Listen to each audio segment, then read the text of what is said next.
আসসালামু আলাইকুম রহমতুল্লাহি ওয়া বারাকাতুহু। আজকে আমরা পড়ব 16 প্রকার ইসিমের 9 প্রকার ইরাব। এই বিষয়ে আমরা আজকে একটু আলোচনা করব। আসলে আজকে আমি একটা ছকের মাধ্যমে পুরো সম্পূর্ণ 16 প্রকার ইসিমের যে 9 প্রকার ইরাব, 9 প্রকার ইরাবটা আমরা একটা ছকের মাধ্যমে দেখাবো। আপনারা যারা ভিডিওটা দেখবেন ছকটা সুন্দর করে মুখস্থ করে ফেলবেন ইনশাআল্লাহ। এর ওই ধারাবাহিকতায় আমরা পরপর কয়েকটা ক্লাস দেওয়ার চেষ্টা করব। তাহলে এখানে প্রথমত আমরা যেটা পড়বো সেটা হচ্ছে এটার হালাত কয়টা, মূলত হালাতে রফাইয়া, হালাতে নসবিয়া এবং হালাতে জররিয়া। ঠিক আছে, এখানে আমরা ছকটা মুখস্থ করব। যেমন হালাতে রফিয়া প্রথমটা হচ্ছে বাক্কুরুন, নসবিয়া বাক্কুরান, জররিয়া হচ্ছে বাক্কুরিন, বাক্কুরুন বাক্কুরান বাক্কুরিন। আপনারা এভাবে লিখবেন। প্রথমত লিখবেন যে পেশের অবস্থা, জবরের অবস্থা, জেরের অবস্থা। মনে করবেন যে আপনারা এগুলা কিছু বুঝেন না, জানেন না। ঠিক আছে, শুধুমাত্র ডেইলি 1 থেকে 2 বার আপনারা এই ছকটা শুধু খালি পড়বেন।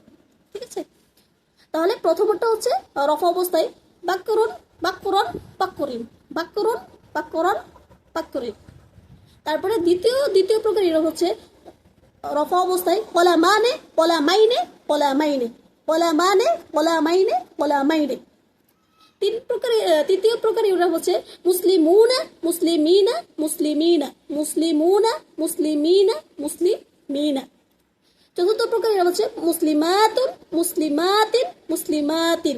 তাহলে প্রথমটা হচ্ছে কি রফা অবস্থায়, পরেরটা হচ্ছে নসব অবস্থায়, পরেরটা হচ্ছে কি জার অবস্থায়। ঠিক আছে, তার পরবর্তী হচ্ছে রফা অবস্থা হচ্ছে আবুকা, জবর অবস্থা হচ্ছে আবাকা, জেরের অবস্থা হচ্ছে আবিকা, আবুকা আবাকা আবিকা, আখুকা আখাকা আখিকা। ঠিক আছে, পরবর্তীটা হচ্ছে মুসা মুসা মুসা। ঠিক আছে, কদি কদিয়া কদি, কদি কদিয়া কদি, হাফসাতু হাফসাতা হাফসাতা, হাফসাতু হাফসাতা হাফসাতা, মুসলিমিয়া মুসলিমিয়া মুসলিমিয়া। এই যে এখানে যে আমরা যে ছকটা আমরা আঁকছি, এই ছকটার ভিতরে প্রথমটা হচ্ছে আমাদের কি হালতে রফা, রফা অবস্থায় হালতে রফাইয়া, আর হালতে নসবিয়া, হালতে জররিয়া। আপনারা যারা ভিডিওটি দেখবেন সুন্দর করে ছকটা খাতায় করে ফেলবেন। ঠিক আছে, আর ডেইলি একবার এটা করে পড়বেন ইনশাল্লাহ। আমরা আরেকটা ছক পড়ব, আরেকটা ছক, ওটা ছকটা লেখার পরে আমরা একদম প্রত্যেকটা প্রকার বিস্তারিতভাবে আলোচনা করব। একদম 16 প্রকার ইসিম সহ আমরা আলোচনা করব। আমি আবারও বলতেছি যে এটা আমরা কিভাবে পড়বো। বাক্যরণ বাক্যরণ বাক্যরিন, বাক্যরণ বাক্যরণ বাক্যরিন। কলা মানে কলা মাইনে কলা মাইনে, কলা মানে এটা হচ্ছে কি পেশ অবস্থায়, কলা মাইনে জবর অবস্থা, কলা মাইনে। মুসলিমুনা মুসলিমিনা মুসলিমিনা, মুসলিমাতুন মুসলিমাতিন মুসলিমাতিন, আবুকা আবাকা আবিকা, মুসা মুসা মুসা, কদি কদিয়া কদি, হাফসাতা হাফসাতু হাফসাতা হাফসাতা, মুসলিমিয়া মুসলিমিয়া মুসলিমিয়া। ঠিক আছে, এই যে এখানে 9 প্রকার ইরাব।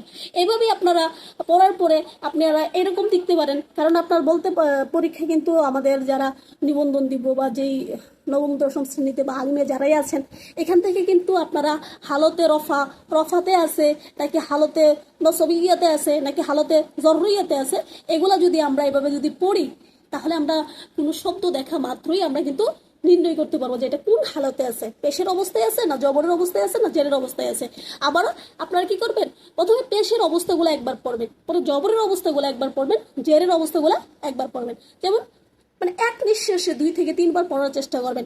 বাক্যরুন বাক্যরুন, কলা মানে মুসলিমুনা মুসলিমাতুন, আবুকা মুসা, কদি হাফসাতা মুসলিমিয়া মুসলিমিয়া। আবারও বলতেছি বাক্যরুন, কলা মানে মুসলিমুনা মুসলিমাতুন, আবুকা মুসা, কদি হাফসাতু মুসলিমিয়া মুসলিমিয়া। এগুলো হচ্ছে পেশের অবস্থায়। তারপরে হচ্ছে জবরের অবস্থা বা নসবিয়া যেটা বলতে পারি। বাক্যরন, কলা মাইনে মুসলিমিনা মুসলিমাতিন, আবাকা মুসা, কদিয়া হাফসাতা মুসলিমিয়া। ঠিক আছে, আবারও বাক্যরন, কলা মাইনে মুসলিমিনা মুসলিমাতিন, আবাকা মুসা, কদিয়া হাফসাতা মুসলিমিয়া। জেরের অবস্থা, জেরের অবস্থা কি হচ্ছে?